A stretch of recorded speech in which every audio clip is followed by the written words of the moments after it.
Hey everybody, welcome back to the channel, and I'm going to try to get caught up on some of the emails I've been receiving and clarify some comments that were actually made. Are we ready for this? Let's do it.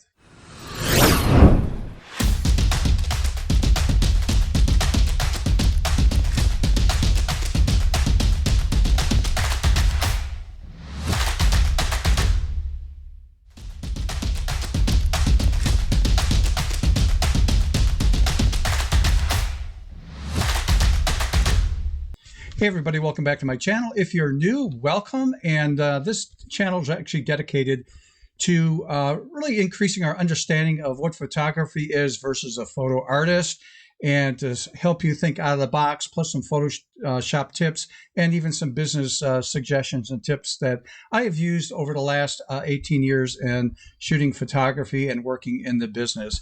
Now, if you guys have a question on anything, let me get this out of the way right now, and that is, there should be sorry about that. At the very bottom here should be my email address. It's stevenphotoartist@gmail.com. Again, stevenphotoartist@gmail.com. Okay, so I got a bunch of some comments here and questions, so I want to get caught up on some of these.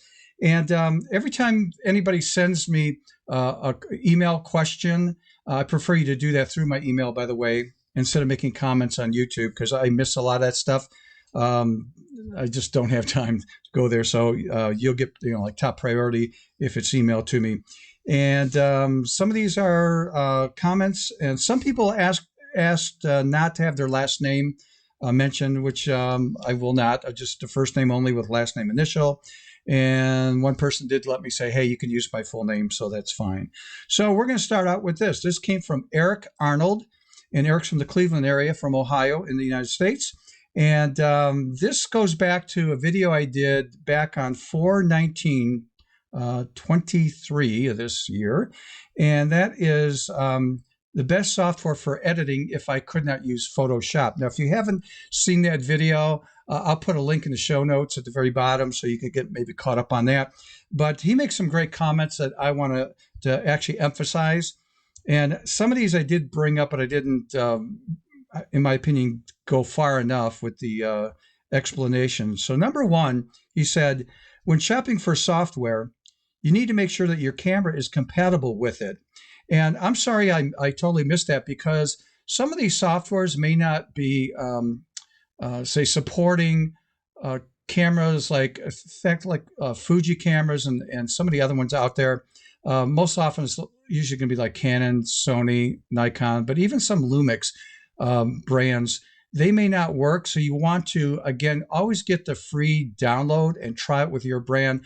Now, I know most of these companies, if it doesn't work with your brand of camera, with the raw file, eventually they do get caught up with that, and it will be supported in the near future. But again, if it doesn't, just hold off on that. So again, just make sure you have tested it with the trial version and it works with your raw file. Next comment is, there's a difference between one-time fees versus subscriptions. And that is correct. I apologize for saying the wrong thing. And most of us say this all the time. There are fee-based subscriptions, and that's like Adobe. Every month you pay $10 if that's the one you're getting subscribed to. And some other companies do something very similar. That's, you pay month to month, and you can cancel anytime, then come right back in. So basically, it's almost like a lease. You're just renting that software month to month. But a one-time fee, I always say, when you purchase the software outright, well, you're not really purchasing the software outright, because if you did, that means you own the software, and you can go out and sell the software if you wanted to.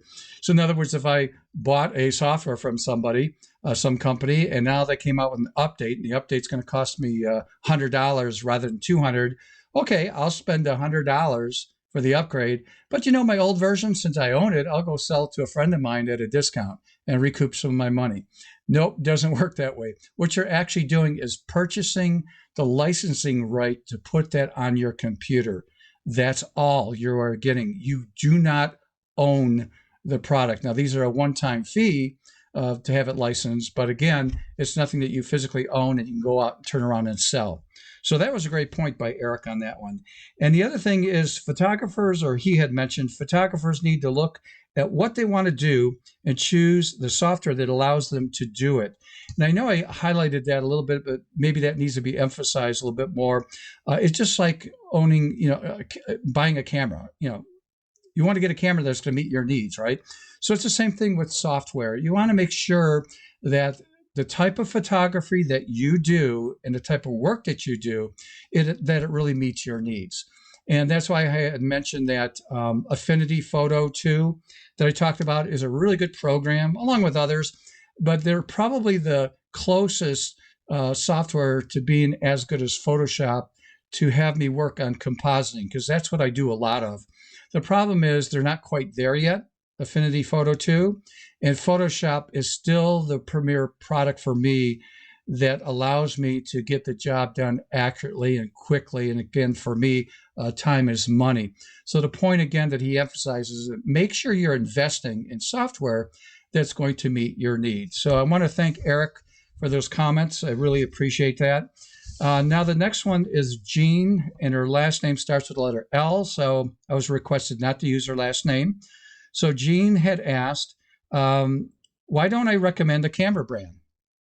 And it's almost like saying a certain car I don't, why do you own a certain car that you have? I mean, I can't answer why you bought that car.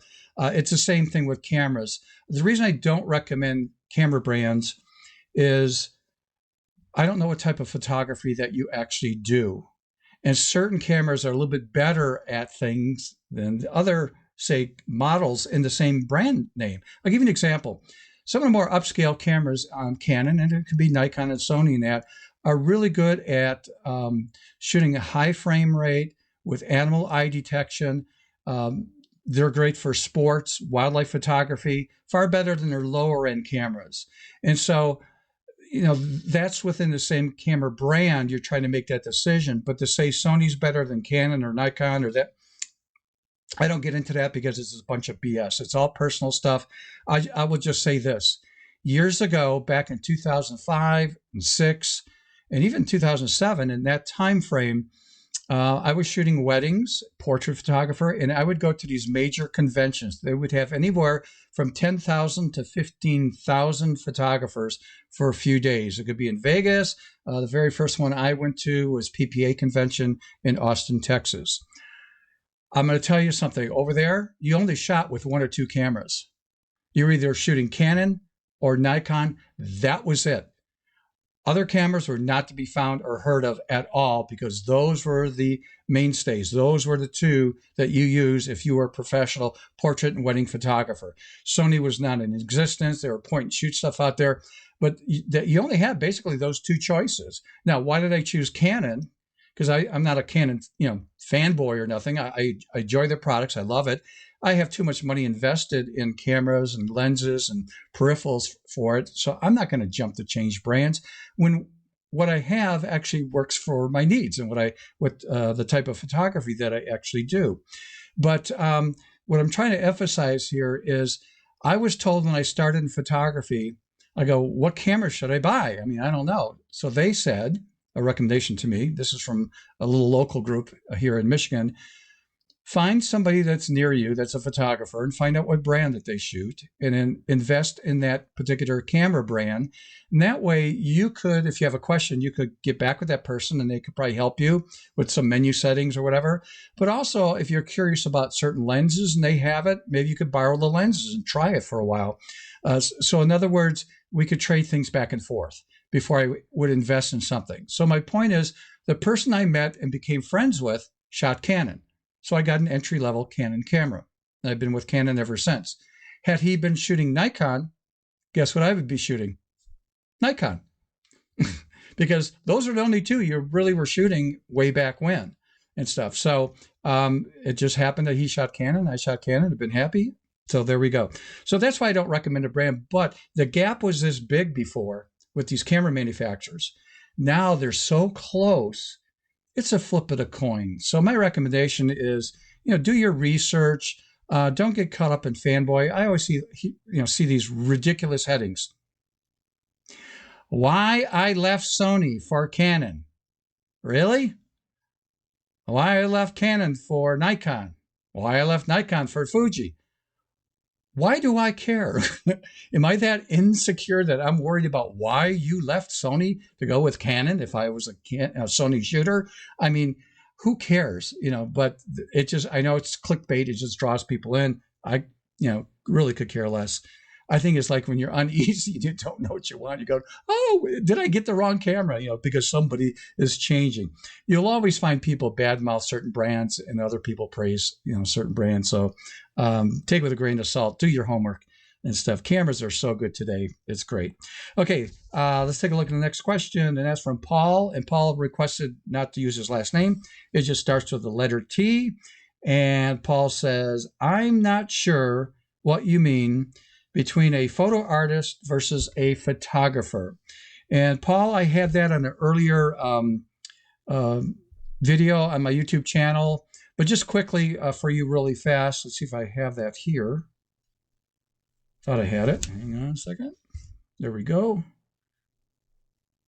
There we go. Okay, so this would be strictly photography. In other words, I take a picture of the camera, I got my light set up, taking a shot of these kids, whatever. That's basic photography. You might crop a little bit, make some adjustments in Lightroom or Photoshop.